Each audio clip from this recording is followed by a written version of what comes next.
Srimad Bhagavatam Canto 11, Chapter 20. Pure devotional service surpasses knowledge and detachment. The process of karma-yoga, jñāna-yoga, and bhakti-yoga are explained in this chapter in terms of the presence of different good and bad qualities in particular candidates. The Vedic śāstras are the words expressing the order of the Supreme Personality of Godhead. In these Vedic literatures is found an outlook of duality based on such concepts as the varṇāśrama system, and at the same time the Vedas reject this dualistic vision. Uddhava, desiring to understand the reason why the scriptures contain such conflicting ideas and how these might be reconciled, inquired from Lord Śrī Kṛṣṇa about this matter. In response, the Supreme Lord replied that the Vedas describe the process of karma-yoga, jñāna-yoga, and bhakti-yoga for facilitating the attainment of liberation. Karma-yoga is designated for those persons who are not detached and who are full of gross desires. Jnana-yoga is for those who are detached from the fruits of activity and have given up material endeavors. And bhakti-yoga is for those persons who have taken to the principles of yukta-vairāgya, appropriate renunciation. As long as one has not become uninterested in enjoying the fruits of one's work, or as long as one's faith in the topics of discussion of the Supreme Personality of Godhead on the path of devotion service has not awakened, then one must continue to fulfill all the prescribed duties of his karma. But neither the renunciant nor the devotee of the Supreme Lord need carry out ritualistic duties.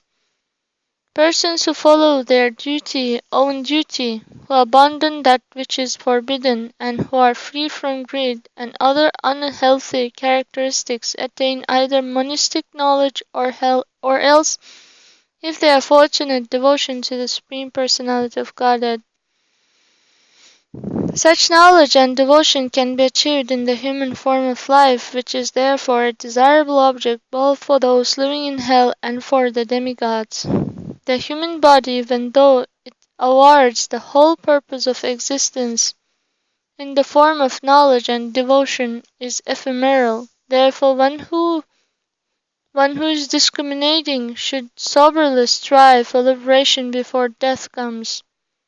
The human body is like a boat. Shri Gurudeva is the helmsman, and the mercy of the Supreme Lord is the favorable breeze. If a person who has attained such a rare boat in the form of the human body does not desire to cross over the ocean of material existence, he is in fact the killer of the soul. The mind is fickle, but one should not indifferently allow it to act as it will. Rather, one should conquer the senses and the vital air, and by intelligence endowed with the qualities of goodness should bring the mind under control. Until the mind finally becomes stable, one should continue to meditate about the process of the creation of all material things in sequence, from subtle to gross, and of their destruction in reverse sequence, of gross to subtle. One who has a sense of detachment and renunciation can give up false identification with the body and other sense objects by constantly studying the instructions of his spiritual master. By the yoga practice of yama and niyama and so forth, by cultivation of transcendental knowledge, and by worship of any meditation upon the Supreme Personality of Godhead, one can remember the Super Soul. Virtue or guna means to remain steadfast in the object of one's particular platform of qualification. By developing the desire to reject one's accumulated material association by pursuing the injunctions of what is good and what is bad, all of one's inauspicious material activities become diminished. By devotional service to the Supreme Personality of Godhead, all perfections are achieved. Anyone who renders service to the Supreme Lord by constant devotional service will be able to steadily fix his mind upon the Supreme Lord. And thus all desires for sense gratification sitting within the heart will be destroyed to the root. When one directly perceives the presence of the Supreme Lord, his false ego becomes completely eradicated. all of his doubts are shattered and heaps of material activities become diminished to nil. For this reason, the devotees of the Supreme Personality of Godhead do not consider knowledge and renunciation to be the means for achieving the highest benefit. Only in the heart of a person who is devoid of material desire and disinterested in material things can devotional service to the Lord arise. The piety and impiety that result from ritualistic injunctions and prohibitions cannot be applied to the unalloyed pure devotees of the Supreme Lord. Text 1. Śrī Uddhava Vacha Vidischa Pratishedhascha Nigamohishvarasya te Avekshate Ravindaksha Gunam Dosham Cha Karmanam. Translation. Śrī Uddhava said, My dear lotus-eyed Krishna, you are the Supreme Lord, and thus the Vedic literatures, consisting of positive and negative injunctions, constitute your order. Such literatures focus upon the good and bad qualities of work. Purport. At the end of the previous chapter, Lord Krishna stated Guna dosha drishir doso gunastu bhaya varjitaha. Focusing upon material piety and sin is itself a discrepancy, since actual piety means to transcend both of them. Śrī Uddhava now pursues this point so that Lord Krishna will give a more elaborate explanation of this difficult subject matter. Śrī Uddhava here states that the Vedic literatures, which constitute the laws of God, deal with piety and sin. Therefore, it must be clarified how one transcends activities recommended in the Vedas. According to Srila Vishwanath Chakravarti Thakur, Uddhava suddenly understood Lord Krishna's purpose in the words he had just spoken. And to induce the Lord to elaborate upon this interesting point, Uddhava outwardly challenged the Lord's statement. Text 2. varṇāśrama vikalpam cha pratilomanulomajam dravyadesha vayaha kalan svargam narakam evacha. Translation. According to Vedic literature, the superior and inferior varieties found in the human social system varṇāśrama are due to pious and sinful modes of family planning. Thus, piety and sin are constant points of reference in the Vedic analysis of the components of a given situation, namely the material ingredients, place, age, and time. Indeed, the Vedas reveal the existence of material heaven and hell, which are certainly based on piety and sin. Purport. Pratiloma indicates the combination of a superior woman with an inferior man. For example, a Vaidehaka community consists of those born of a Shudra father and Brahmana mother, whereas the Sutas are those born from a Kshatriya father and a Brahmana mother, or from a Shudra father and Kshatriya mother. Anuloma indicates those born from a superior father and inferior mother. The Murdhavashikta are those born of a Brahmana father and Kshatriya mother. Ambathas are those born from a Brahmana father and Vaishya mother, and they often become medical men.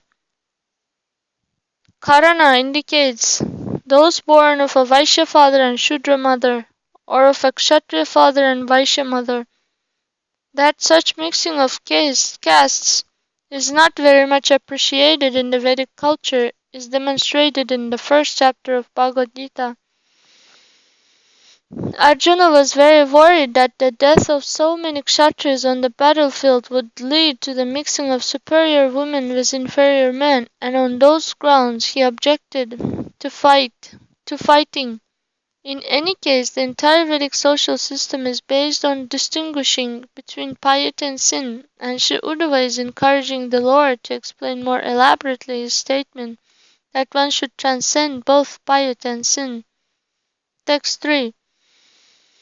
Gunadosha bidadrishtim antare navachastava nishreyasam katam nrinam nishethaviti lakshanam.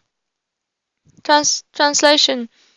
Without seeing the difference between piety and sin, how can one understand your own instructions in the form of Vedic literatures? Which order one to act piously and forbid one to act sinfully? Furthermore, without such authorized Vedic literatures, which ultimately award liberation, how can human beings achieve the perfection of life? Purport. If one does not accept the necessity of performing pious activities and avoiding sinful activities, it becomes very difficult to understand authorized religious scriptures. And without such scriptures, how can human beings attain salvation? This is the sense of Sri Uddhava's question. Text 4. Pitrdeva manushyanam vedas chakshustaveshvara shreyastvanupalabdhirte sadhya sadhanayorapi. Translation. My dear Lord, in order to understand those things beyond direct experience, such as spiritual liberation or attainment of heaven and other material enjoyments beyond our present capacity, and in general to understand the means and end of all things, the forefathers, demigods, and human beings must consult the Vedic literatures, which are your own laws, for this constitute the highest evidence and revelation. Purport. One might argue that while human beings are certainly prone to ignorance, the elevated forefathers and demigods are considered to be all-knowing within universal affairs. If such superior beings would communicate with the earth, then everyone could bypass Vedic knowledge in achieving his personal desire. This concept is denied here by the words Vedas Chakshuhu. Even the demigods and forefathers have at best an ambiguous conception of supreme liberation, and even in material affairs they are subject to personal frustration. Although the demigods are all-powerful in awarding material benedictions to inferior species, such as human beings, they are sometimes drowned in their personal programs of sense gratification.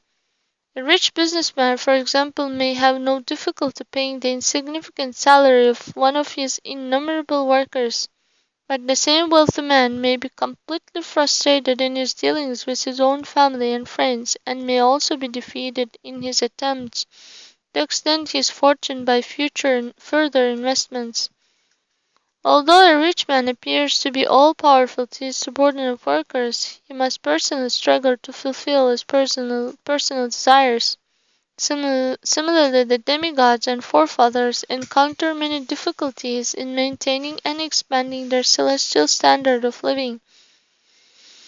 They must therefore constantly take shelter of superior Vedic knowledge, even in the administration of cosmic affairs. They strictly follow the guidelines of the Vedas, which are the laws of God.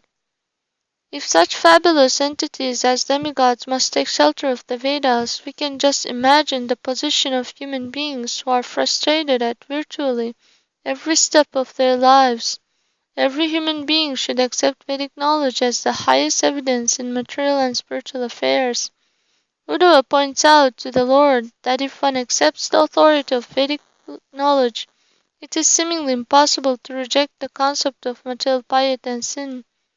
Thus Uddhava persists in examining the Lord's controversial statement at the end of the last chapter. Text 5.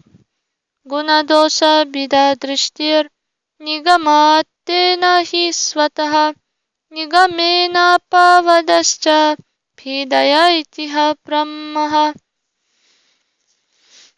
Translation. My dear Lord, the distinction observed between piety and sin comes from your own Vedic knowledge and does not arise by itself. If the same Vedic literature subsequently nullifies such distinction between piety and sin, there will certainly be confusion in purport. In the Bhagavad Gita, Lord Krishna states, Vedascha sarvairaham eva vidya. By all the Vedas I am to be known. Indeed, I am the compiler of Vedanta, and I know the Veda as it is. Vedic knowledge emanates from the breathing of the Personality of Godhead. Therefore, whatever Lord Krishna speaks is Veda, or perfect knowledge. The Vedic literatures are full of descriptions of piety and sin, but Lord Krishna's statement that one should transcend piety and sin is also to be understood as Vedic knowledge. Sri Uddhava has understood this point and therefore requests Lord Krishna to clear up an apparent contradiction. Ultimately, the material world gives the living entities a chance to satisfy their perverted desires and at the same time gradually achieve the liberation of going back home, back to Godhead. Thus material piety must be considered a means and never an absolute end, since the material world itself is not absolute, being temporary and limited. The personality of Godhead is himself the reservoir of all the personality of Godhead is himself the reservoir of all virtue and goodness. Those persons and activities that please the Lord are to be considered virtuous, and those that displease him are to be considered sinful. There cannot be any other permanent definition of these terms. If one becomes a mundane moralist forgetting the Supreme Lord, one's position is certainly imperfect, and one will not achieve the ultimate goal of piety going back home, back to Godhead. On the other hand, there is great fear among moralists that if the distinction between piety and sin is minimized, people will commit many atrocities in the name of God. In the modern world, there is no clear understanding of spiritual authority, and moral men consider any appeal to transcend morality to be an invitation to fanatism, anarchy, violence, and corruption. Thus they regard material moral principles as more important than directly trying to please God. Because this point is controversial, Uddhava is anxiously requesting the Lord to give a clear explanation. Text 6. Shri Bhagavan Uvacha Yogastrayo Mayo Prokta Nirnam Shreyo Vidhitsaya Jnanam Karma Cha Bhaktischa Nopayonyo Stikutrajit. Translation. The Supreme Personality of Godhead said, My dear Uddhava, because I desire that human beings may achieve perfection, I have presented three paths of advancement, the path of knowledge, the path of work, and the path of devotion. Besides these three, there is absolutely no other means of elevation. Purport. Ultimately, the goal of philosophical speculation, pious regulated work, and devotional service is the same, Krishna consciousness, as stated by the Lord in Bhagavad Gita. Ye yathamam prapadyante tamstataiva bhajamyaham mama vartmanuvartante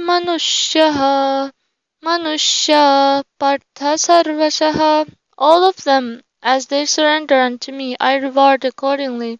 Everyone follows my path in all respects, O son of Pritha. Although all authorized processes of human perfection ultimately lead to Krishna consciousness or love of God, various performers have specific propensities and qualifications and thus gravitate to different methods of self-realization. Lord Krishna here describes the three authorized processes together in order to emphasize that their ultimate goal is one. At the same time, philosophical speculation and regulated pious work can never be considered equal to pure love of Godhead, as the Lord had elaborately clarified in the previous chapters. The word trayaha, or three, indicates that despite their ultimate oneness of purpose, the three paths display diversity in progress and achievement. One cannot achieve the same result by mere speculation or piety that one achieves by directly surrendering to the personality of Godhead, depending completely on His mercy and friendship. The word karma here indicates work dedicated to the personality of Godhead, as described in Bhagavad Gita. Yagyartat karmano nyatra lokoyam karma bandhanaha tad artam karma kaunteya mukta sangha samachara.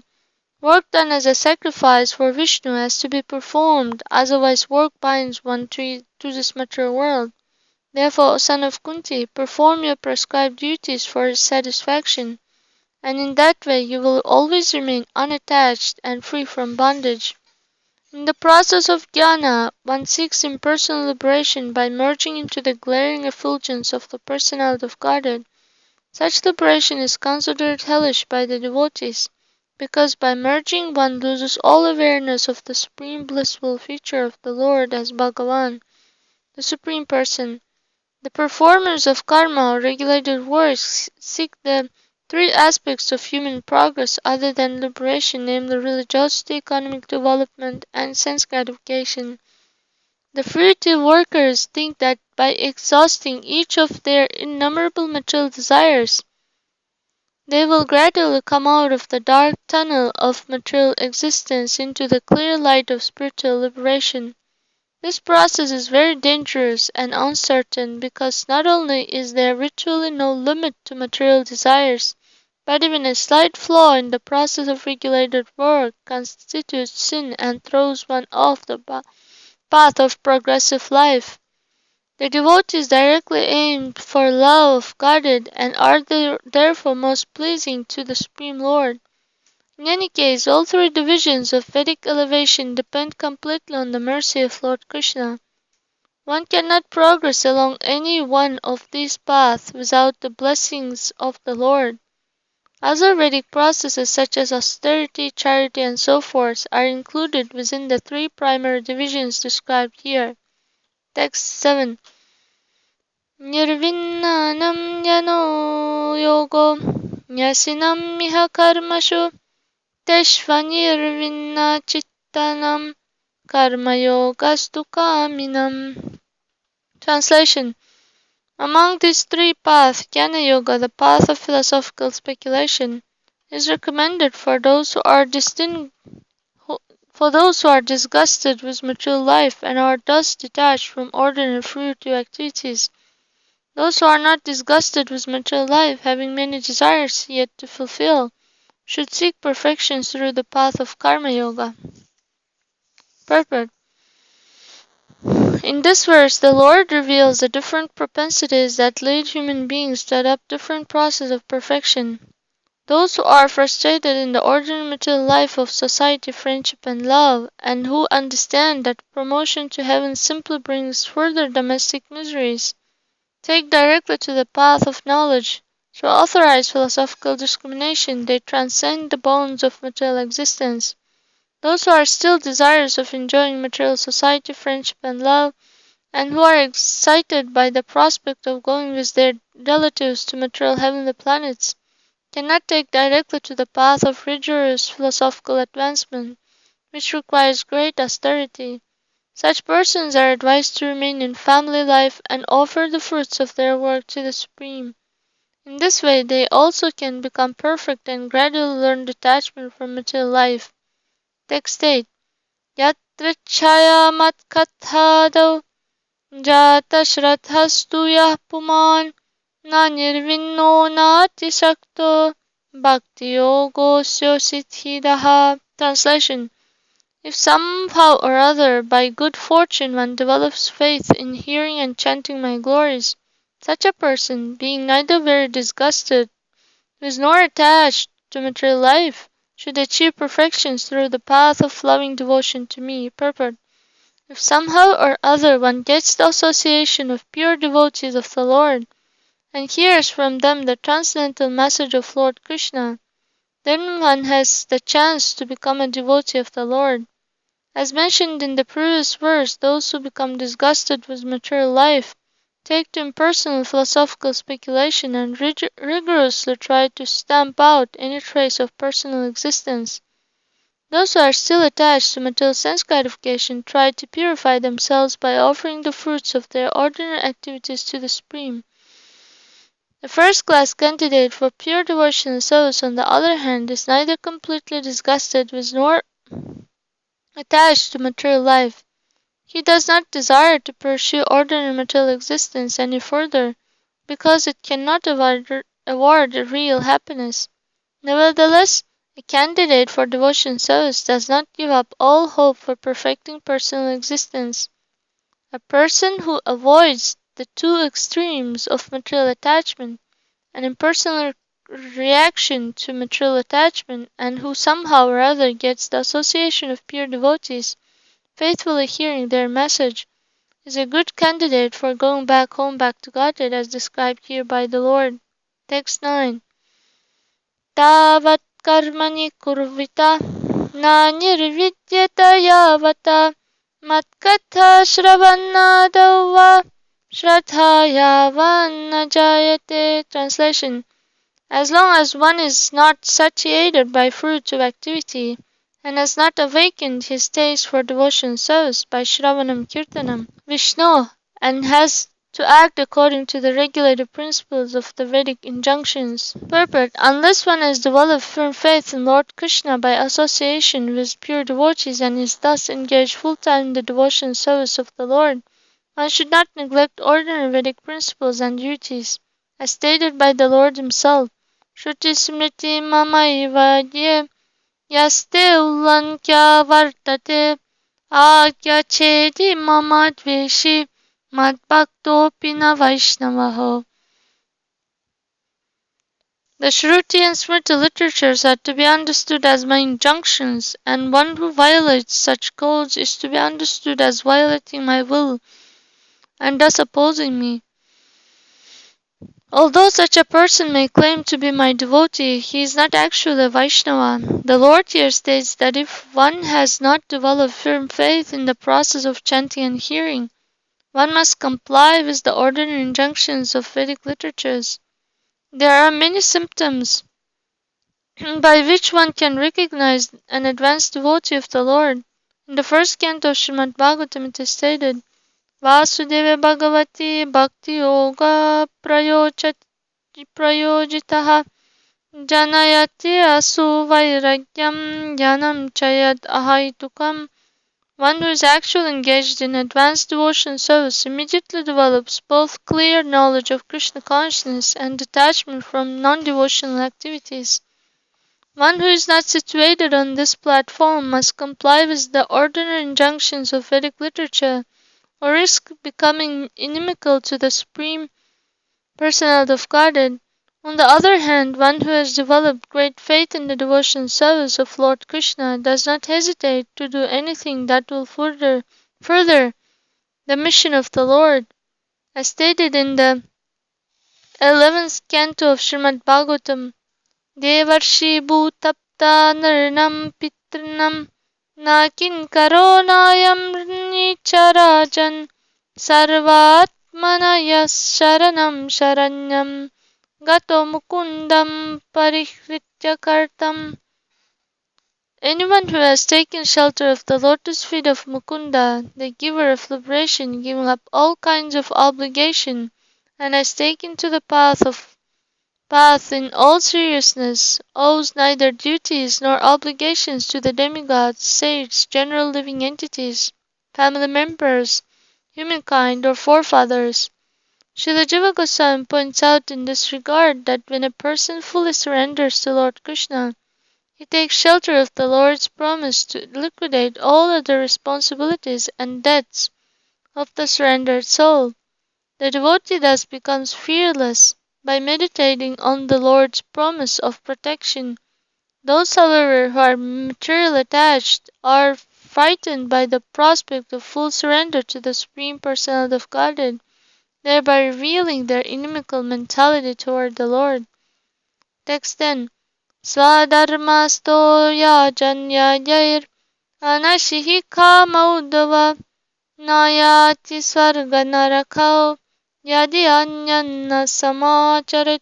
Translation. My dear Uddhava, a person who is situated in his prescribed duty, properly worshipping by Vedic sacrifices, but not desiring the fruitive result of such worship, will not go to the heavenly planets. Similarly, by not performing forbidden activities, he will not go to hell. Purport. The perfection of karma yoga is described here. One who does not desire fruitive rewards for his religious activities does not waste time going to the heavenly planets for celestial sense gratification. Similarly, one who does not neglect his prescribed duty or perform forbidden activities will not be bothered by going to hell for punishment. Thus avoiding material rewards and punishment, such a desireless person can be promoted to the platform of pure devotional service to the Lord Krishna.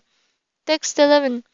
Asmi loke vartamanaha sadharmasto nagha suchihi jnanam vasudham apnoti mat bhaktim vayadrichaya. Translation.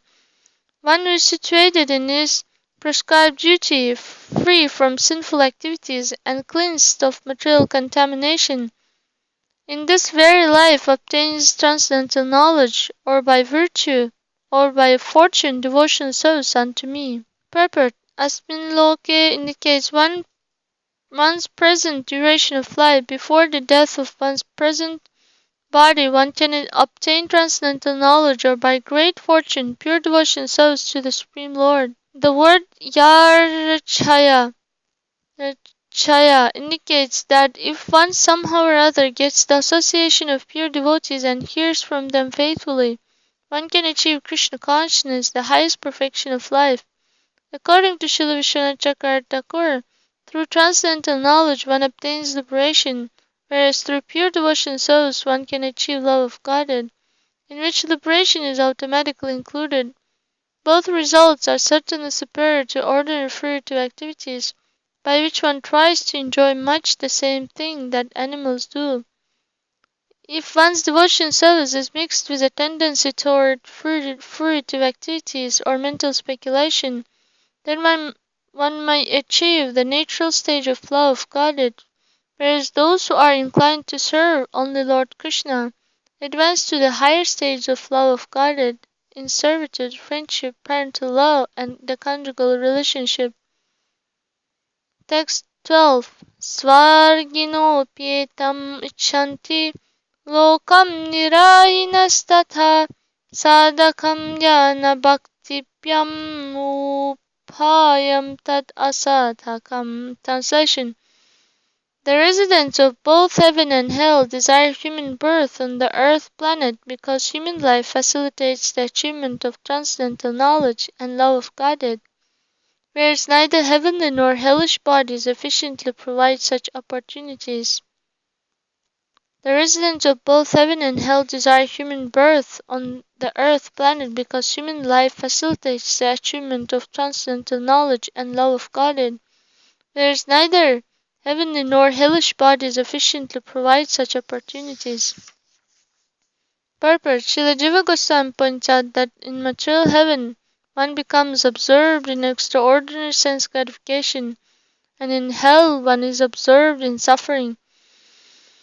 In both cases there is little impetus to acquire transcendental knowledge or pure love of Godhead. Excessive suffering or excessive enjoyment are thus impediments to spiritual advancement. Text 13.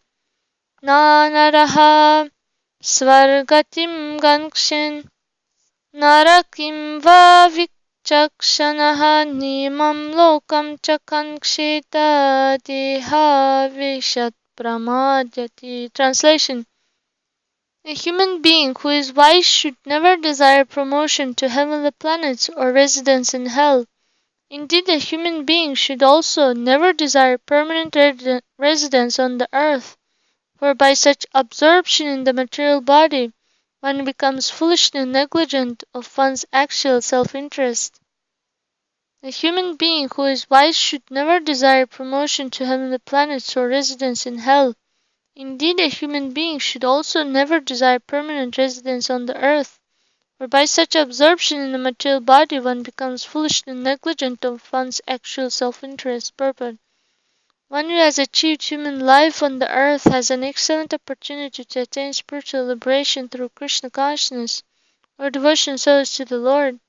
Thus one should not desire promotion to heaven or risk residence in hell, where excessive enjoyment or punishment deviate one's mind from self-realization. On the other hand, one should not think, the earth is so nice, I can stay here forever. One should develop thorough detachment from all aspects and categories of material existence and go back home, back to Godhead, where life is eternal, full of bliss and knowledge. Lord Krishna now begins to develop his conclusive proof that actual human progress lies beyond material piety and sin. The Lord first clarified that there are basically three methods of human elevation, namely jnana, karma, and bhakti, and that the goal is transcendental knowledge and ultimately love of Godhead. Now the Lord explains that promotion to heavenly planets, the final goal of piety, as well as residence in hell, the result of sinful activities, are both useless in fulfilling the actual purpose of life. Neither material piety nor sin establish the eternal living entity in his constitutional position. Therefore, something more is required to achieve the actual perfection of life. Text 14. Etat vidvan puramrityor abhavaya gateta saha apramattaidam yatva martyam api arthasiddhidam. Translation. A wise person, knowing that although the material body is subject to death, it can still award the perfection of one's life, should not foolishly neglect to take advantage of this opportunity before death arrives. Wise person, knowing that although the material body is subject to death, it can still award the perfection of one's life, should not foolishly neglect to take advantage of this opportunity before death arrives. Text 15. Chidyamanam yamairetaihi kritanidam vanaspatim khagaha svakitam utrishya shemam yatihi alampataha. Translation. Without detachment, a bird gives up the tree in which his nest was constructed when that tree is cut down by cruel men, who are like death personified, and thus the bird achieves happiness in another place. Without detachment, a bird gives up the tree in which his nest was constructed when that tree is cut down by cruel men who are like death personified, and thus the bird achieves happiness in another place. Purport. Here the example is given of detachment from the bodily concept of life. The living entity resides within the body just as a bird dwells within a tree. When thoughtless men cut down the tree, the bird, without lamenting the loss of its previous nest, does not hesitate to establish its residence in another place. Text 16. Ahoratraishchidyamanam bhutvayorbhaya vepatuhu mukta sangaha param bhutva niriha upasamyati. Translation. Knowing that one's duration of life is being similarly cut down by the passing of days and nights, one should be shaken by fear. In this way, giving up all material attachment and desire, one understands the Supreme Lord and achieves perfect peace. Purport. An intelligent devotee knows that the passing days and nights are exhausting one's duration of life, and he therefore gives up his futile attachment to material sense objects. Instead, he strives to achieve permanent benefit in life, just as the detachment bird immediately gives up its nest and goes to another tree. Similarly, a devotee knows that there is no permanent opportunity for residence within the material world. Instead, he dedicates his working energy to achieving eternal residence in the kingdom of God. Transcending the modes of material nature by attaining Krishna's own spiritual nature, the devotee at last obtains perfect peace. Text 17. Nirdeham natyam sulabham sudurdabam plavam sukalpam guru karnadharam mayanukulina nabhasvatyeritam puman bhavatim nataretsa atmaha. Translation. The human body, which can award all benefit in life, is automatically obtained by the laws of nature. Although it is a very rare achievement, this human body can be compared to a perfectly constructed boat having the spiritual master as the captain and the instructions of the Personality of Godhead as favorable winds impelling it on its course. Considering all these advantages, a human being who does not utilize his human life to cross the ocean of material existence must be considered the killer of his own soul. Purport: the human body, which is obtained after passing through many inferior forms, is created in such a way that it can award the highest perfection of life. A human being is supposed to serve the Supreme Personality of Godhead, and the bona fide spiritual master is the appropriate guide for such service. The causeless mercy of Lord Krishna is compared to favorable winds that help the boat of the body to ply smoothly on the course back home, back to Godhead. Lord Krishna gives his personal instructions in Vedic literature, speaks through the bona fide spiritual master, and encourages, warns, and protects his sincere devotee from within the devotee's heart. Such merciful guidance of the Lord moves a sincere soul quickly on the path of back to Godhead. But one who cannot understand that the human body is a suitable boat for crossing the ocean of material existence will see no need to accept a captain in the form of a spiritual master, and will not at all appreciate the favorable winds of the Lord's mercy. He has no chance of achieving the goal of human life. Acting against his own self-interest, he gradually becomes the killer of his own soul. Text 18. Yadarambeshu nirvinno viraktaha samyatendriyaha apyasenatmano yogi darayet achalam manaha. Translation: a transcendentalist, having become disgusted and hopeless in all endeavors for material happiness, completely controls the senses and develops detachment. By spiritual practice, he should then fix the mind on the spiritual platform without deviation. Purport: the inevitable result of material sense gratification is disappointment and pain that sears the heart. One becomes gradually hopeless and despondent in material life, then receiving good instructions from the Lord or his devotee, one transforms one's material disappointment into spiritual success. Actually, Lord Krishna is our only true friend, and this simple understanding can bring one to a new life of spiritual happiness in the company of the Lord.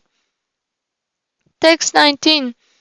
Daryamanam manoyarhi Bharam yat anavastitam atandrito nurodhena margenatma vasam nayet. Translation: whenever the mind, being concentrated on the spiritual platforms, is suddenly deviated from its spiritual position, one should carefully bring it under the control of the self by following the prescribed means. Whenever the mind, being concentrated on the spiritual platform, is suddenly deviated from its spiritual position, one should carefully bring it under the control of the self by following the prescribed means. Purport: although one is seriously engaging the mind in Krishna consciousness, the mind is so flickering that it may suddenly be deviated from its spiritual position. One should then carefully bring the mind back under the control of the self. It is stated in Bhagavad Gita that if one is too austere or too sensuous, one cannot control the mind. Sometimes one may bring the mind under control by allowing the material senses limited satisfaction. For example, although one may eat austerely from time to time, one may accept a reasonable amount of Mahaprasadam, opulent foods offered to the temple deities, so that the mind will not become disturbed. Similarly, one may occasionally relax with other transcendentalists through joking, swimming, and so forth. But if such activities are performed excessively, they will lead to a setback in spiritual life. When the mind desires sinful gratification such as illicit sex or intoxication, one must simply tolerate the mind's foolishness and by strenuous effort push on with Krishna consciousness. Then the waves of illusion will soon subside and the path of advancement will again open wide. Text 20. Manogatim na vishrajech jita prano jitendriyaha sattva sampannaya buddhya mana atma vasamnayet. Translation: one should never lose sight of the actual goal of mental activities. but rather conquering the life air and senses and utilizing intelligence strengthened by the mode of goodness, one should bring the mind under the control of the self. One should never lose sight of the actual goal of mental activities, but rather conquering the life air and senses and utilizing intelligence strengthened by the mode of goodness, one should bring the mind under the control of the self. Purport. Although the mind may suddenly wander outside the jurisdiction of self-realization, one must bring the mind back under control by clear intelligence in the mode of goodness. The best solution is to keep the mind always busy in the service of Lord Krishna so that the mind cannot wander onto the dangerous path of sense gratification, headed by sex attraction. The material mind is naturally inclined to accept material objects at every moment. Therefore, unless the mind is seriously brought under control, there is no possibility of performing steady on the path of spiritual advancement. Text 21. Esha vai paramo yogo manasaha sangraha smritaha hridayajatvam anvichan damyasya varvato muhu. Translation. An expert horseman desiring to tame a headstrong horse first lets the horse have his way for a moment and then pulling the reins gradually places the horse on the desired path. Similarly, the Supreme Yoga process is that by which one carefully observes the moments and desires of the mind and gradually brings them under full control. Purport. Just as an expert rider intimately knows the propensities of an untamed horse and gradually brings the horse under control, an expert yoga allows the mind to reveal its materialistic propensities and then controls them through superior intelligence. A learned transcendentalist withholds and supplies sense objects so that the mind and senses remain fully controlled, just as the horseman sometimes pulls sharply on the reins and sometimes allows the horse to run freely. The rider never forgets his actual goal of destination and eventually places the horse on the right path. Similarly, a learned transcendentalist, even though sometimes allowing the sense to act, never forgets the goal of self-realization, nor does he allow the senses to engage in sinful activity. Excessive austerity or restriction may result in great mental disturbance, just as pulling excessively on the reins of a horse may cause the horse to rear up against the rider. The path of self-realization depends upon clear intelligence, and the easiest way to acquire such expertise is surrender to Lord Krishna. The Lord says in Bhagavad Gita, Tesham satata yuktanam bhajatam priti purvakam dadami bhakti-yogam tam yena mam payantite. One may not be a great scholar or spiritual in intellect, but if one is sincerely engaged in loving service to the Lord without personal envy or personal motivation, the Lord will reveal from within the heart the methodology required to control the mind. Expertly riding the waves of mental desire, a Krishna-conscious person does not fall from the saddle, and he eventually rides all the way back home, back to Godhead. Text 22. Sankhena sarva bhavanam pratilomānulomataha pravapyavayav anutyayam manoyavat prasidati. Translation. Until one's mind is fixed in spiritual satisfaction, one should analytically study the temporal nature of all material objects, whether cosmic, earthly, or atomic. One should constantly observe the process of creation through natural progressive function, and the process of annihilation through the regressive function. Purport. There is a saying that whatever goes up must come down. Similarly, Lord Krishna states in the Bhagavad Gita, Jatasya hi dhruvo mrityur dhruvam janma mritasya cha tasmad aparihya haryerte natvam sachitum arhasi. For one who has taken his birth, death is certain, and for one who is dead, birth is certain. Therefore, in the unavoidable discharge of your duty, you should not lament. Mano yavat prasidati, until one has established one's consciousness on the liberated platform of perfect knowledge. One must constantly ward off the attacks of illusion through rigid analytic observation of material nature. The material mind may be attracted to sex, therefore by spiritual intelligence one should scrutinize the temporary nature of one's own body and the body that has artificially become the object of one's material lust.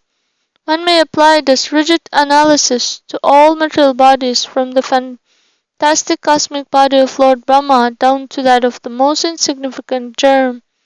As previously stated by Lord Krishna, one who is advanced in Krishna consciousness spontaneously avoids sense gratification and is constantly drawn by spiritual love into his relationship with Lord Krishna. One who has not achieved the platform of spontaneous Krishna consciousness must remain constantly vigilant as not to be grossly cheated by the material energy of the Lord. One who tries to exploit the material energy ruins his spiritual life and experiences variety of misery. Text 23. Nirvinnasya viraktasya purushashyokto vidinaha manastyajati dauratnyam chintitasya nuchintaya. Translation.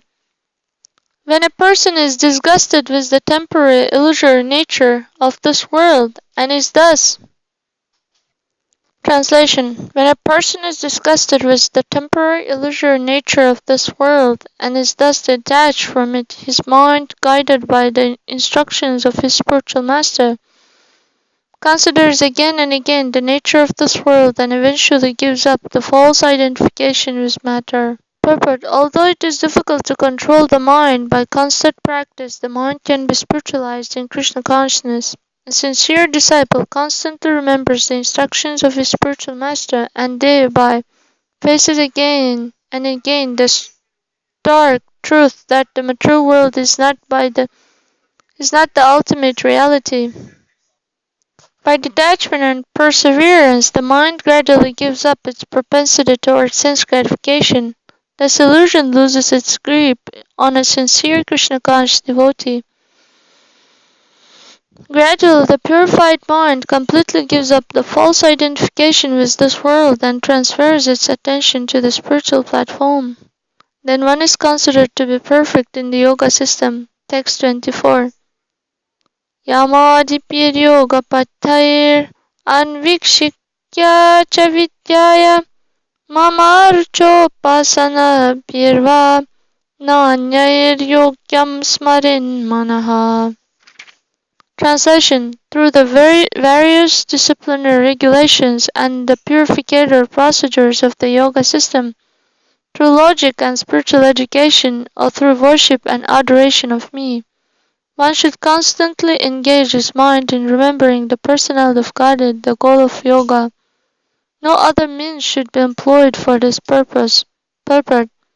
The word va is significant in this verse, for it indicates that one engaged in the worship and adoration of the personality of Godhead need not trouble himself with the disciplinary, regulatory, and purificatory procedures of yoga, nor with the grueling intricacies of Vedic studies and logic. Yogyam, or the most appropriate object of meditation, is the Supreme Personality of Godhead.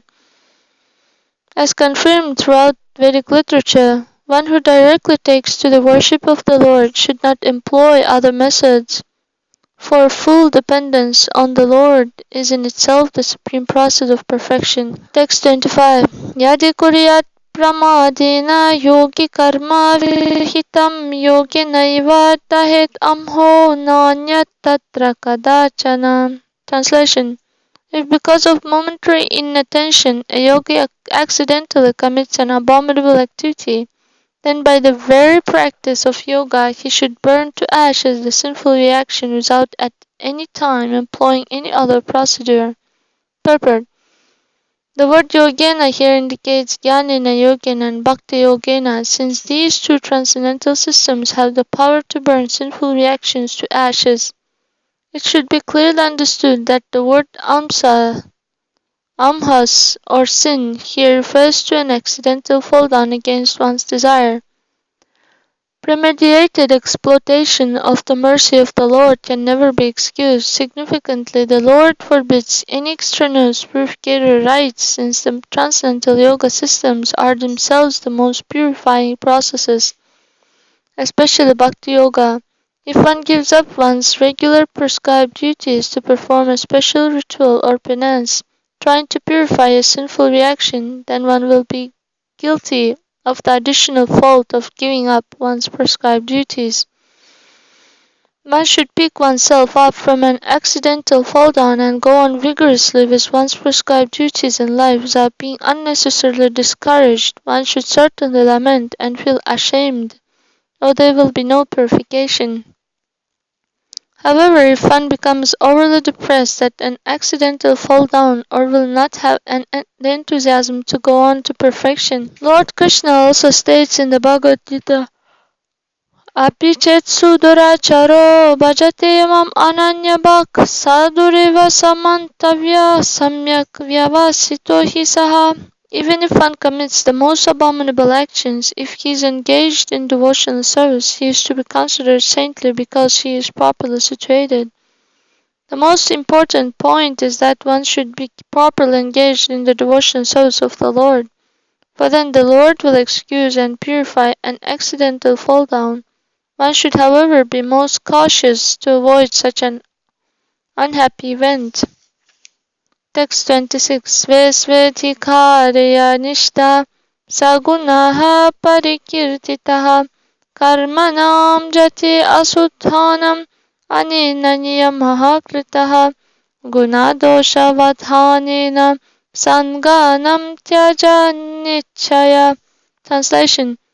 It is firmly declared that the steady adherence of transcendentalists to their respective spiritual positions constitutes real piety, and that sin occurs when a transcendentalist neglects his prescribed duty. One who adopts this standard of piety and sin, sincerely desiring to give up all past association with sense gratification, is able to subdue materialistic activities which are by nature impure, pervert. Lord Krishna here explains more clearly that those persons directly engaged in self-realization, either through jñāna-yoga or bhakti-yoga, need not give up their regular duties and perform special penances to atone for an accidental fall down. The actual purpose of Vedic literature is to direct one back home, back to Godhead, and not to encourage material sense gratification. Although the Vedas recommend innumerable rituals for promotion to heavenly planets and enjoyment of all varieties of material opulence, such materialistic rewards are meant only to engage materialistic people who otherwise would become demoniac. To purify an accidental fall down, one who is engaged in transcendental realization need not adopt any procedure beyond his own spiritual practice. The words sanganam tyaja indicate that one should not practice Krishna consciousness or self-realization superficially or casually. Neither one should sincerely and earnestly desire freedom from one's past sinful life. Similarly, the words yanishta indicate that one must constantly practice Krishna consciousness. Thus, essential piety is to give up material sense gratification and engage in the loving service of the Lord. One who engages his senses, mind, and intelligence 24 hours a day in the Lord's service is the most pious person, and the Lord personally protects such a surrendered soul. Texts 27 to 28. Jata shraddho matkathasu nirvinnaha sarvakarmasu veda dukkhatmakan kaman parityagyepi anisvaraha tato bhajeta mam pritaha shraddha lurdritha nishchayaha jusamanas kaman dukhodar kamscha garhayan. Translation. Having awakened faith in the narrations of my glories, being disgusted with all material activities, knowing that all sense gratification leads to misery, but still being unable to renounce all sense enjoyment, my devotee should remain happy and worship me with great faith and conviction. Even though he is sometimes engaged in sense enjoyment, my devotee knows that all sense gratification leads to a miserable result, and he sincerely repents such activities. The beginning stage of pure devotion service is described here by the Lord. The sincere devotee has practically seen that all material activities lead only to sense gratification, and all sense gratification leads only to misery. Thus a devotee's sincere desires to engage 24 hours a day in the loving service of Lord Krishna without any personal motivation. The devotee sincerely desires to be established in his constitutional position as the Lord's eternal servitor, and he prays to the Lord to elevate him to this exalted position. The word Anishvara indicates that because of one's past sinful activities and bad habits, one may not immediately be able to completely extinguish the enjoying spirit. The Lord here encourages such a devotee not to be overly depressed or morose, but to remain enthusiastic and to go on with his loving service. The word nirvana indicates that a sincere devotee, although somewhat entangled in the remnants of sense gratification, is completely disgusted with material life and under no circumstance willingly commits sinful activities. In fact, he avoids every kind of materialistic activity. The word kaman basically refers to sex attraction and its byproducts in the form of children, home, and so forth. Within the material world, the sex impulse is so strong that even a sincere candidate in the loving service of the Lord may sometimes be disturbed by sex attraction or by lingering sentiments for wife and children. A pure devotee certainly feels spiritual affection for all living entities, including the so-called wife and children, but he knows that material body attraction leads to no good, for it simply entangles one and one's so-called relatives in a miserable chain reaction of fruitive activities. The word Ardhartha Nishchaya, a steadfast conviction, indicates that in any circumstance the devotee is completely determined to go on with his prescribed duties for Krishna. Thus he thinks, by my previous shameful life, my heart is polluted with many illusory attachments. Personally, I have no power to stop them. Only Lord Krishna within my heart can remove such an inauspicious contamination. But whether the Lord removes such attachments immediately or lets me go on being afflicted by them, I will never give up my devotional service to Him, even if the Lord places millions of obstacles in my path. Even if because of my offenses I go to hell, I will never for a moment stop serving Lord Krishna. I am not interested in mental speculation and fruitive activities. Even if Lord Brahma personally comes before me offering such engagements, I will not be even slightly interested. Although I am attached to material things, I can see very clearly that they lead to no good because they simply give me trouble and disturb my devotion service to the Lord.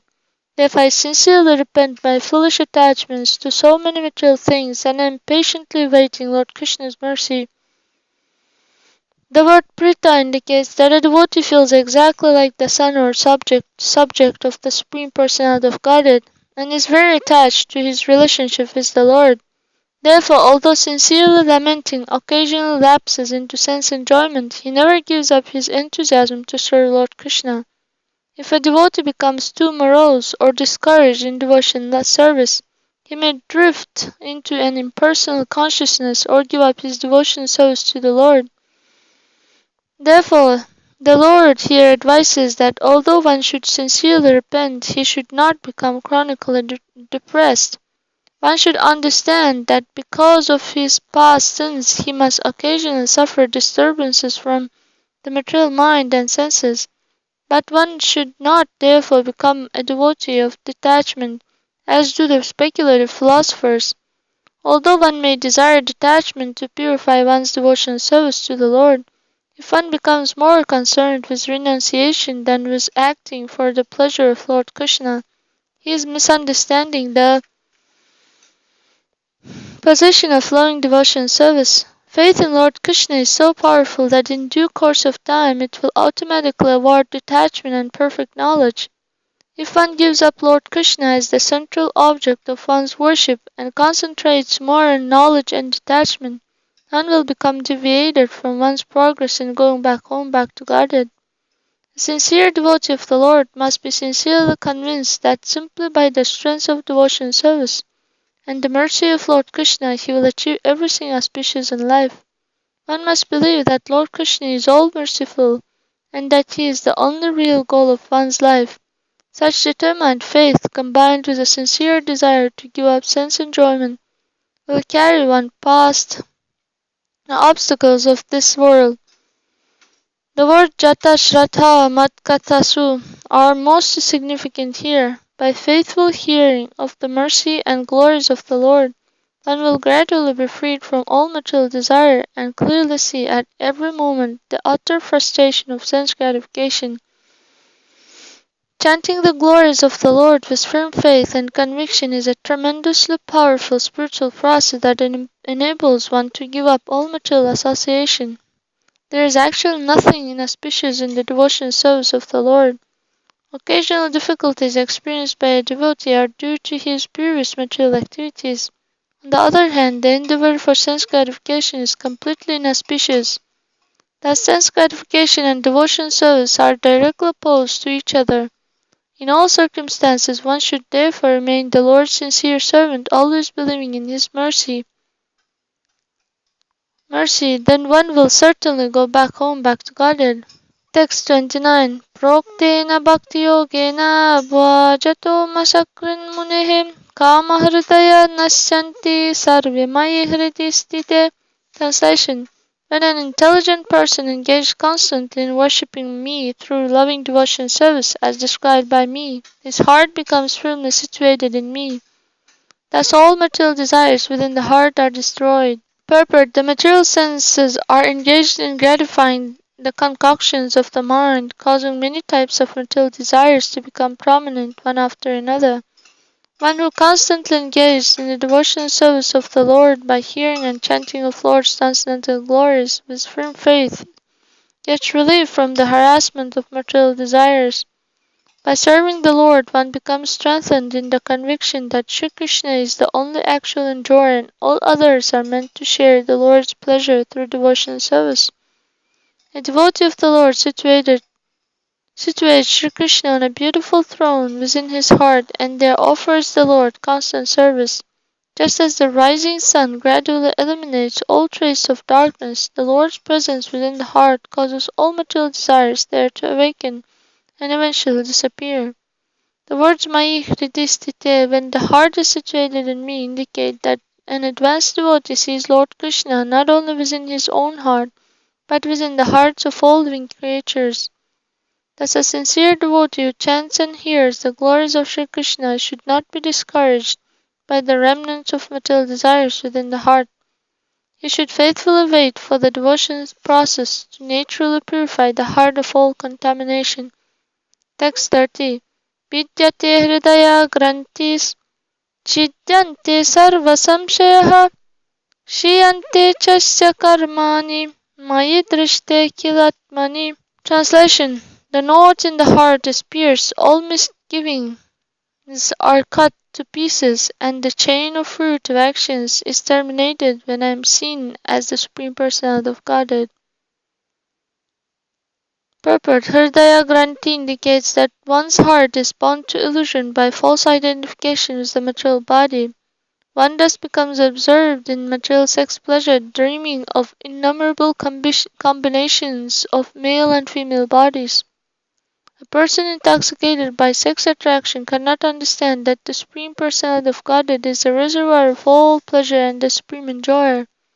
When a devotee achieves steadiness in devotion service, feeling transcendental pleasure at every moment in the execution of his loving service to the Lord, the knot of false identification is pierced, and all his misgivings are cut to pieces.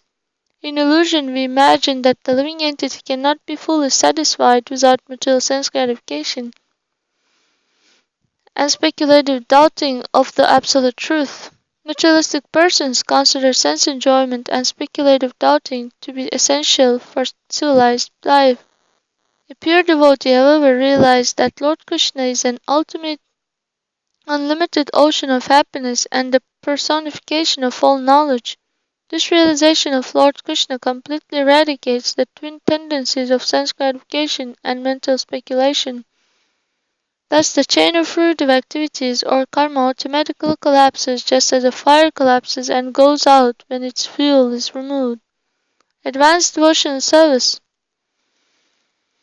automatically awards one liberation from material bondage as confirmed by Lord Kapila. Jarayata asuya kosham girnam analo yatha bhakti devotional service dissolves the subtle body of the living entity without separate effort. Just as fire in the stomach digests all that we eat. Srila Prabhupada states in his purport to this verse, a devotee does not have to try separately to attain liberation. That very service to the Supreme Personality of Godhead is the process of liberation, because to engage oneself in the service of the Lord is to liberate oneself from material entanglement. Sri Bilvamangal Thakur explained this position very nicely. He said, if I have unflinching devotion unto the lotus feet of the Supreme Lord, then mukti or liberation serves me as my maidservant. Mukti, the maidservant, is always ready to do whatever I ask. For a devotee, liberation is no problem at all. Liberation takes place without separate endeavor. Text 31. Tasman mad bhakti yuktasya yogino vai mad atmanaha na jnanam na cha vairagyam prayaha shreyo bhavet iha. Translation. Therefore, for a devotee engaged in my loving service with mind fixed on me, the cultivation of knowledge and renunciation is generally not the means of achieving the highest perfection within this world. Purport. A surrendered devotee of Lord Krishna does not seek perfection through the cultivation of knowledge and renunciation outside the loving service of the Lord. Devotional service to Lord Krishna, being itself the supreme transcendental process, never depends upon the secondary method involving the cultivation of knowledge and renunciation. By chanting and hearing the glories of the Personality of Godhead, a devotee automatically realizes all knowledge. And as the devotee's attachment to the Lord increases, he automatically gives up attachment for the inferior material nature. The Lord has explicitly declared in the previous verses that a devotee should not try to solve his lingering problems by means other than devotional service. Although sincere devotee has surrendered heart and soul in loving service to the Lord, there may be lingering material attachments that prevent the devotee from perfectly realizing transcendental knowledge. Devotional service, however, will automatically eradicate such lingering attachments in due course of time. If the devotee tries to purify himself through cultivation of knowledge and renunciation, which fall outside the scope of devotional service, there is danger of his being deviated from the Lord's lotus feet and falling down completely from the transcendental path. One who endeavors for purification outside the loving service of the Lord has not actually understood the transcendental potency of bhakti-yoga and does not appreciate the extent of Lord Krishna's mercy. Within this world, one's heart is bound by sex attraction, which disturbs one's meditation on the lotus feet of Lord Krishna. Intoxicated by contact with women, the conditioned soul becomes artificially proud and forgets his loving servitude to the Lord. Through determined cultivation of knowledge and detachment, a conditioned soul may try to purify himself without the mercy of Lord Krishna. But such false pride is to be given up, just as one must give up the false pride of material attraction. When pure devotional service to the Lord is available to a conditioned soul, attraction to other processes is certainly a deviation in his devotional career. Material desires stubbornly residing within the heart can be vanquished by taking full shelter of the Supreme Personality of Godhead. Without false confidence in one's own cultivation of knowledge and renunciation, one should depend fully on the mercy of Lord Krishna, and at the same time strictly follow the rules and regulations of bhakti-yoga as instructed by the Lord himself. Texts 32 to 33. Yat karma yat tapasa jnana-vairāgya taschayat Yogena dana kardharmena shreyopir itarairapi sarvam mat bhakti yogena mat bhakto labbate yasa svargapa vargam mattama kathanchit yadi vanchati. Translation. Everything that can be achieved by fruitive activities, penance, knowledge, detachment, mystic yoga, charity, religious duties, and all other means of perfecting life is easily achieved by my devotee through loving service unto me. If somehow or other my devotee desires promotion to heaven, liberation, or residence in my abode, he easily achieves such benedictions. Purport. Lord Krishna here reveals the transcendental glories of devotional service to the Lord. All the pure devotees are desireless, desiring only the Lord's service. Sometimes a great devotee may desire the Lord's benediction to facilitate his loving service. In the 6th canto of the Bhagavatam, we find that Sri Chitraketu, a great devotee of the Lord, desired promotion to heaven, so that, accompanied by the most attractive ladies of the Vidyadhara planet, he could beautifully chant the glories of the Lord. Similarly, Sri Shukadeva Goswami, the great narrator of Srimad Bhagavatam, desiring to avoid entanglement in the illusory portents of the Lord, would not come out of his mother's womb. In other words, Shukadeva Goswami desired apavargam, or liberation from Maya, so that his devotional souls would not be disturbed. Lord Krishna personally sent the illusory energy far away so that Shukadeva Goswami would come out of his mother's womb.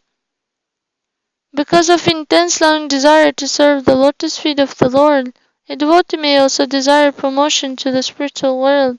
According to Srila Vishwanath Chakravarti Thakur, a devotee having given up the independent cultivation of knowledge and detachment may have firm faith in the devotional service of the Lord, and yet remain slightly attached to the fruits of such activities. By expert fruitive activities one gains residence in material heaven, and by cultivation of detachment one is relieved of all bodily distress. If Lord Krishna detects within a devotee's heart the desire for such benedictions, the Lord can easily award them to his devotee. The word itaraihi in this verse indicates visiting holy places, accepting religious vows, and so forth. Several auspicious processes of elevation are mentioned in the verse preceding this, but all the auspicious rules of these processes are easily achieved by loving service to the Lord. Thus all devotees of the Lord, in whatever stage of advancement, should dedicate their energy exclusively to the Lord's service, as affirmed in the 2nd canto of Srimad Bhagavatam by Sri Shukadeva Goswami. Akamaha sarva kamo va moksha kama udaradhihi tivrena bhakti yogena yajata purusham param. A person who has broader intelligence, whether he be full of material desire, without any material desire, or desiring liberation, by all means worship the Supreme Whole, the Personality of God. Text 34. Na kinchit sadhavo dhira bhakta hi ekantino mama vanchanti api maya dattam kaivalyam apunarbhavam. Translation. Because my devotees possess saintly behavior and deep intelligence, they completely dedicate themselves to me and do not desire anything besides me. Indeed, even if I offer them liberation from birth and death, they do not accept it. Purport. The words ekantino mama indicate that the pure devotees of the Lord, being saintly and most intelligent, dedicate themselves exclusively to the devotional service of the Personality of Godhead. Even when the Lord offers them personal liberation from birth and death, the devotees will not accept it. A pure devotee automatically gains an eternal life of bliss and knowledge in the Lord's personal abode, and thus considers mere liberation without the loving service of the Lord to be most abominable. One who chants Lord Krishna's holy name or superficially serves the Lord with the motive of achieving impersonal liberation or material sense gratification cannot be considered a transcendental devotee of the Lord. As long as one desires mundane religiosity, economic development, sense gratification, and liberation, one cannot achieve the platform of samadhi or perfect self-realization. Every living entity is actually the eternal servant of Lord Krishna and is constitutionally meant to engage in the loving service of the Lord without personal desires. This pure and supreme status of life is described in this verse by the Lord Himself. Text 35. Nairapeksham param prahur nishreyasam analpakam tasmanyarashisho bhaktir nirapekshasya me bhavet. Translation. It is said that complete detachment is the highest stage of freedom. Therefore, one who has no personal desire and does not pursue personal rewards can achieve loving devotion service unto me. Purport. As stated in Srimad Bhagavatam, Akamaha sarva kamo va moksha kama udarodhi tivrena bhakti-yogena yajeta purusham param. A person who has broader intelligence, whether he will be full of all material desire, without any material desire or desiring liberation, must by all means worship the Supreme Whole, the Personality of Godhead. In this statement by Shukadeva Goswami, the words Tivrena Bhakti-yogena are very significant. Srila Prabhupada remarks in this regard, as the unmixed sun ray is very forceful and is therefore called Tivra, similarly unmixed Bhakti-yoga or hearing, chanting, etc. may be performed by one and all regardless of inner motive. Undoubtedly, in this age of Kali, people are generally very fallen and polluted by material lust, greed, anger, lamentation, and so forth. In this age, most people are sarva-kama or full of material desires. Still, we must understand that simply by taking shelter of Lord Krishna, we will achieve everything in life. The living entity should not engage in any process except the loving service of the Lord. One must accept the Lord Krishna in the reservoir of all pleasure, and that only Lord Krishna within our heart can fulfill our real desire. This simple faith that one will achieve everything by approaching Lord Krishna is the essence of all knowledge and carries even a fallen person over the painful hurdles of this difficult age. Text 36. Namaye kanta bhaktanam guna dosho bhava gunaha sadhunam samachittanam bhutye param upayusham.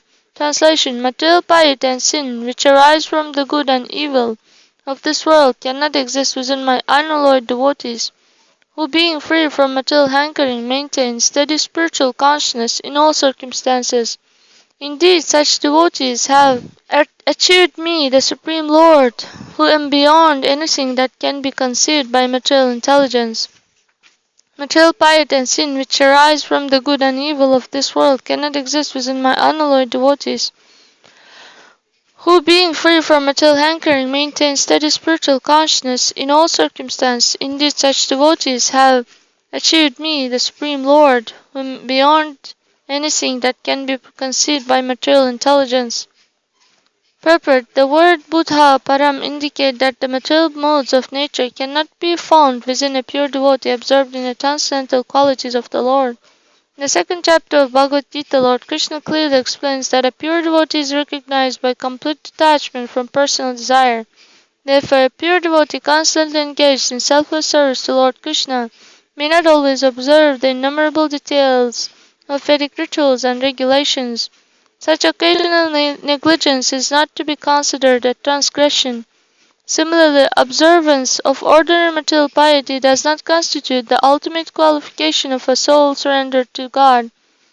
Love of Krishna and absolute surrender to the Lord's will rise one immediately to the transcendental platform where activities performed on the Lord's behalf are absolute being and expression of God's will.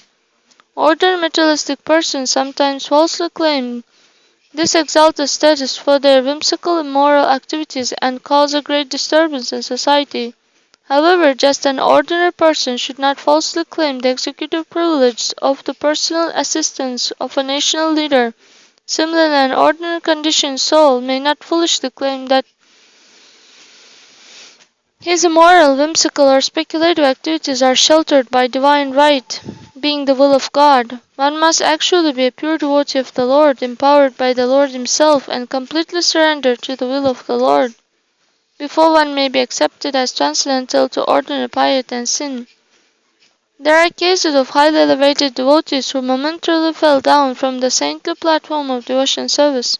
The Lord instructs in Bhagavad Gita, Apichet suduracharo bhajate mam ananyabhak sadureva samantavyaha samyak vyavasito hisaha. A momentary fall down by a sincere devotee of the Lord cannot change the Lord's feelings towards such a person. Even an ordinary father or mother quickly excuses a momentary transgression by their child. Thus, as children and parents enjoy mutual love, the Lord's surrendered servants enjoy a loving relationship with the Lord. An unpremeditated accidental fall down is quickly excused by the Lord, and all members of society must share in the Lord's own feelings, excusing such a sincere devotee. An advanced devotee should not be branded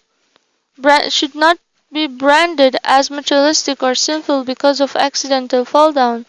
A devotee immediately returns to the platform of saintly service and begs the Lord's forgiveness. However, one who permanently remains in a fallen condition can no longer be accepted as a highly elevated devotee of the Lord. Text 37. Evam etan maya tishtan anutishtanti me pataha kshemam vindanti matstanam yad brahma paramam viduhu. Translation. Persons who seriously follow the message of achieving me, which I have personally taught, attain freedom from illusion, and upon reaching my personal abode, they perfectly understand absolute truth. Thus end the purpose of the humble servants of His Divine Grace, A.C. Bhaktivedanta Swami Prabhupada, to the 11th Canto, 20th chapter of the Srimad Bhagavatam entitled Pure Devotion Service Surpasses Knowledge and Detachment.